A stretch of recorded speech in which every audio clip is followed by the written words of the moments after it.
ఒక వ్యక్తి ఒక పుస్తకం రాస్తే ఆ పుస్తకంలో ఒక పేజీలో ఉన్నదానికి ఇంకొక పేజీలో ఉన్నదానికి పొంతన లేదు. 40 మంది వ్యక్తులు ఒకరికొకరు సమకాలీనులు కాదు. ఒకరు ఒక కాలంలో జీవిస్తే ఇంకొకళ్ళు ఇంకొక కాలంలో జీవించారు.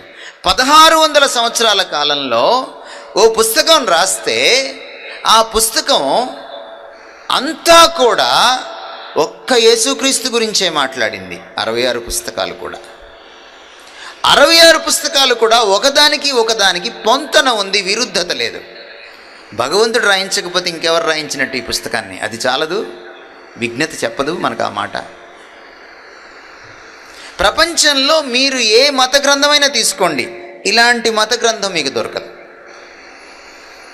ఖురాన్ ఒక్కాయనే రాశాడు, భగవద్గీత ఒక్కాయనే రాశాడు, భాగవతం ఒక్కాయనే రాశాడు.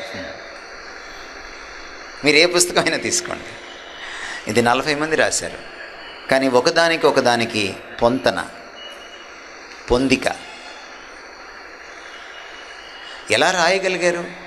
ఒకే కాలంలో జీవించినటువంటి 40 మంది 1600 సంవత్సరాల కాలంలో ఒకే విషయాన్ని ఎలా రాయగలిగారు? పోనీ కాపీ కొట్టారా? కొట్టలా. అదే పదాలు వాడారా? వాడలా. ఇలా పొంతన ఎలా కుదిరింది? భగవంతుడు రాయిస్తేనే ఇది సాధ్యమవుతుంది.